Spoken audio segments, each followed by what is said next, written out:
Welcome back to the Sharing English podcast, where we explore stories from the English-speaking world, spoken slowly and clearly for curious English learners like you. Let's get started. Hi everyone, it's your host Freya. Today's episode, which just might be my most controversial one yet, explores a surprisingly complicated question. What exactly is America?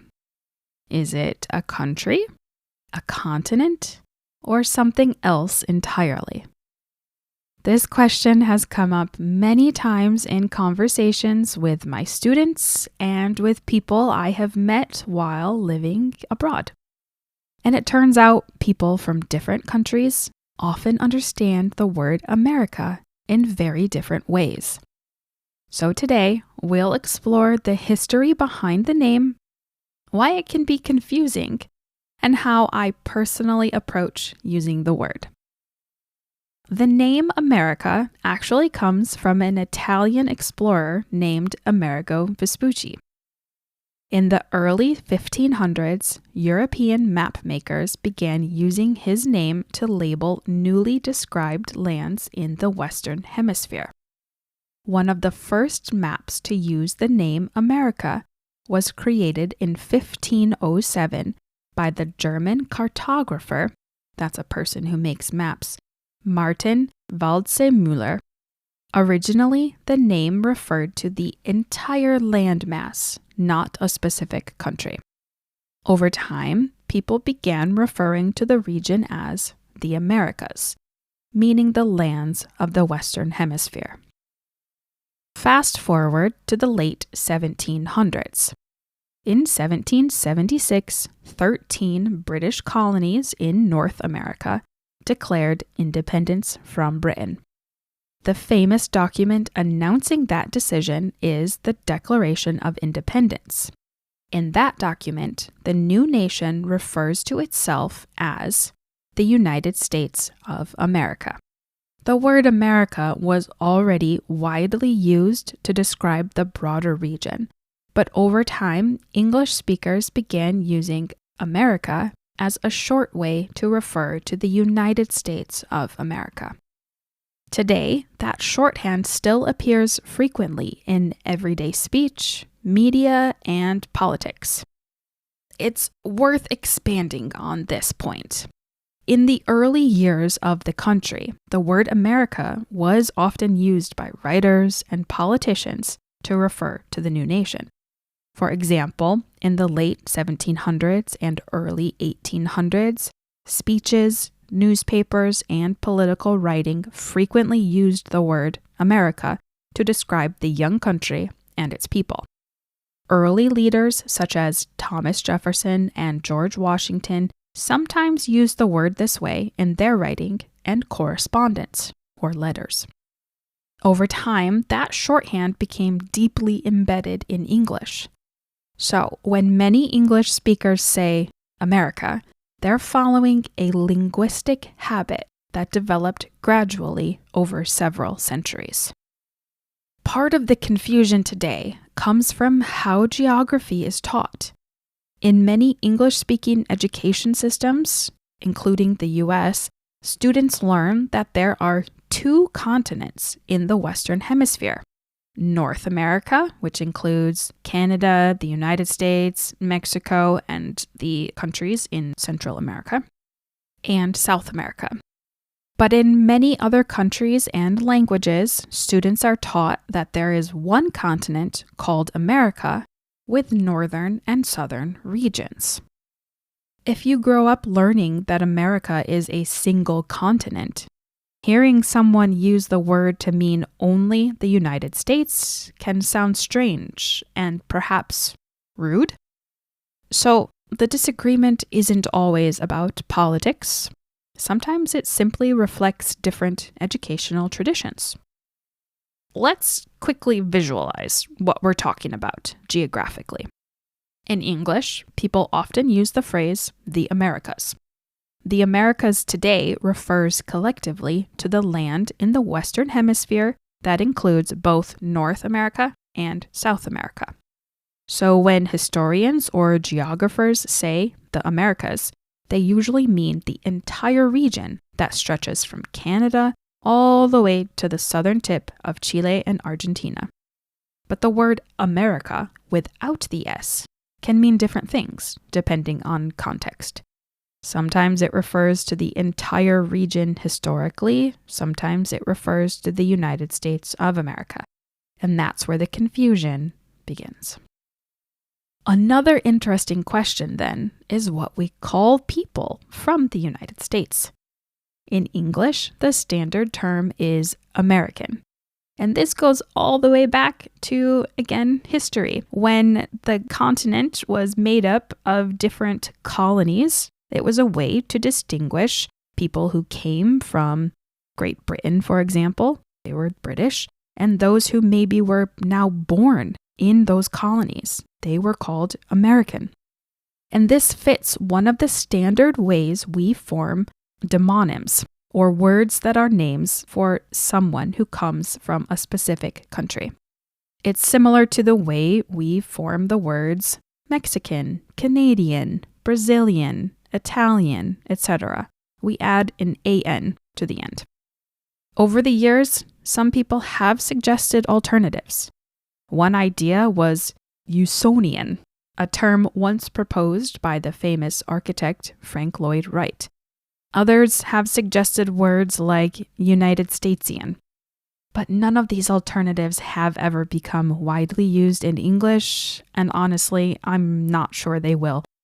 Despite the fact that other languages often have a newer, better demonym for people from the United States than their form of American. So today, in the English language, American remains the standard word. And while the word America can refer to a larger geographic region, the demonym American is widely understood to mean someone from the United States of America. Think about this. Have you ever met somebody from a country other than the United States of America who might call themselves American? I'm pretty sure I know the answer when it comes to my neighbors in the north. I'm not sure anybody from Canada would ever say that, but perhaps somebody from another country might. I've certainly never met somebody personally. Now, I'll share my personal story with using the words America and American. My first experience with being called out for saying I was from America was many years ago when I was living and teaching in Romania. There was also a teacher from Germany working in my school. He was the first to push me to say something else besides America. But the way he did it was quite rude. Now, I know there are a lot of stereotypes about people from the US, and many of them are true. Many Americans have never left the country. Many Americans have never left their state or even their immediate area. So unfortunately, not all Americans know much about the world outside the country's borders. So yes, for them, they live in America and might take offense to anybody who suggests otherwise. But also, through this podcast, my hope has always been that I can show people just like you that the English-speaking world, especially the USA, is huge, diverse, and includes people with so many different backgrounds and experiences. There is, though, one thing Americans have in common. We are fiercely proud of our country as a concept. And when confronted harshly, we will push back. So when I lived in Romania, I didn't take kindly to the idea that someone was questioning the country I knew I was from. That experience could have gone so much better. And lately it has. I've had great conversations with several of my students, you know who you are, on this very topic. And we've been able to listen to and work to understand each other's perspectives. So I'm happy to clarify which country I'm talking about, because I know it's really actually confusing. and I will use a more appropriate country name. But yes, I might slip up and say America, especially when I'm speaking historically, because that's what it was referred to throughout much of our history and when looking at historical documents. Just know that it does not come from a place of American exceptionalism or ignorance, at least on my part. I know that America can be referred to as a broader region. There are many, many countries that exist within America. But to my knowledge, there is only one with America in its official name. So on behalf of my fellow Americans, I ask for a little patience and kindness as we experience life outside our own borders. Perhaps that's unfair to ask, but just maybe a little understanding on both sides can go a long way. And as I said, to summarize, because I understand that the word America can refer to a larger geographic region, I try my best to refer to the country more clearly as the United States, the US, or the United States of America, or USA. But I will continue to call people from the country Americans, because there simply isn't another widely accepted word in English. In your language, you can continue to use the word that you feel more comfortable with. Language develops through usage, and sometimes the words we inherit are imperfect, but deeply established. So until a better word becomes more common to use, Americans, we are. As I'm sure you can tell, the word America carries history, geography, and identity all at once. Depending on your language, your education, and your cultural perspective, the word can mean different things. And conversations about language can sometimes become emotional because they touch on identity and belonging. And that was exactly my experience long ago. But these conversations can also be opportunities to understand each other better. So I'll leave you with a question that I'm genuinely curious to know the answer to. In your language, what word do you use to describe people from the United States? Maybe you have multiple words. Which one's more common? Or which one are you more comfortable using? And what do you think of when you hear the word America? Let me know.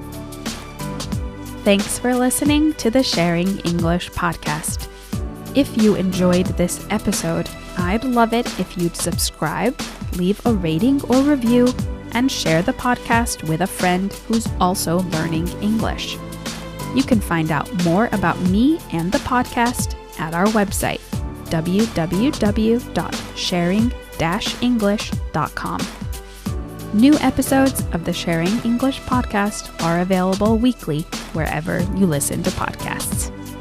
As always, let me know, what topics are you interested in hearing more about? Until next time, keep listening, keep learning, and keep sharing English.